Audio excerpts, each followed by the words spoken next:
everybody, welcome back to the Herefordshire Gardener channel.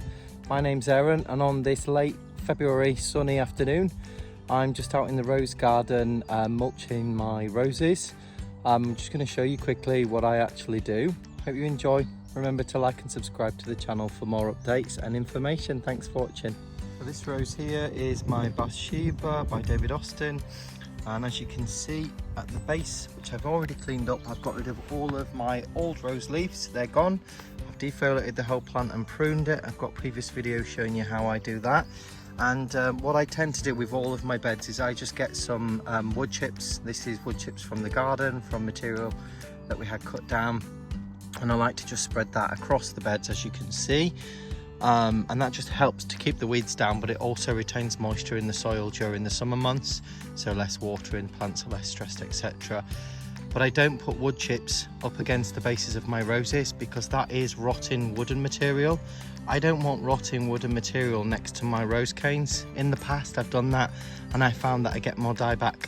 So what I tend to do, as you can see on the roses and the clematis, is I put a good 2 to 3 inches of compost around the base of each rose, as you can see there. But I fertilise with Westland rose pellet feed before I put that compost down. I put a good couple of handfuls underneath. So just looking at this Bathsheba, you can see I've already put the wood chip down. I did that last week. So what I need to do in a second, just get my gloves on, clear all this wood chip from around the base of this Bathsheba. I already put the rose feed down, so I'm not going to be doing that today. But essentially take the compost. This is just a multi-purpose compost. I think it's Westland again. Main reason that I'm using compost is not necessarily as a fertilizer. It's two things really. Number one, I'm using it as a mulch to keep the water in the soil and stop the weeds coming through. And number two, you need some organic material. And by organic material I mean something that used to be alive and has been broken down and decomposed into compost. This is almost like the building blocks for the rose. Yes, the fertilizer helps the rose to grow, but the organic material, this is the stuff that also helps the rose to physically put on new growth. So there's lots of carbon in here, for example, which is going to be needed to make new plant tissue. So there is a slight differentiation between rose food, or rose fertilizer more specifically, and mulch. And I tend to use this to mulch under my roses because it's already broken down.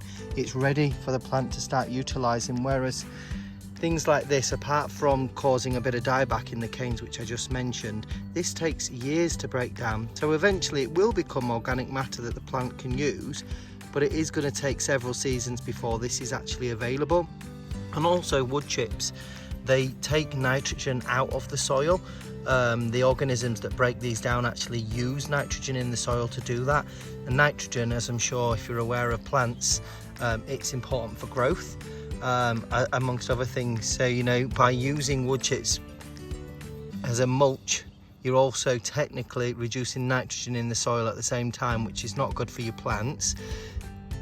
Technically speaking, and truth being told, when you put it on top of the soil, it's not going to rob much of the nitrogen because it's only in contact with the soil a little bit on this layer.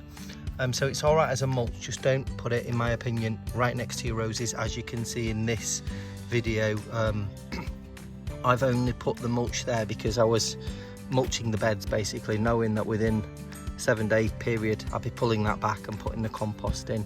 So I'll come back in a second and show you what that looks like on this Bathsheba. So I've just started putting some of the soil on. You can see I've pushed the wood chip mulch away. If you look at this rose, you can see the crown of the rose. That's where all the canes come out from. It's just down here. Just about work that out down there. So that's where all the, this is quite an old Bathsheba. It's about 6 years old now. And if you look really carefully, you can see the crown at the base.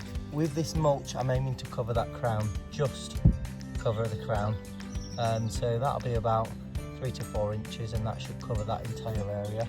I'll show you what that looks like in a second.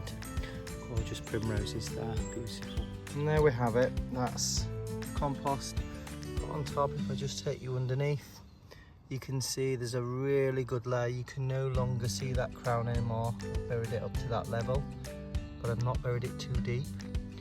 Adding the compost as well, if there's any black spore, that's the fungus disease that causes the leaves to turn black in damp, warm conditions. Any spores that might have been on the soil are now covered, and they need contact with rainwater to splash them up onto the emerging leaves. That's the new leaves, so this reduces black spot as well. And this will just provide food now for the first flush of flowers. I'll probably repeat it again after the first flush is done. Same with the feed. I tend to try and start that just before the first flush is, I'd say when it's about midway through, just so the plant doesn't run out of food and it has a good second flush, and I'll repeat it again on the third flush. But that's Bathsheba, and that's how I mulch and feed the roses in the spring. Thanks again for watching.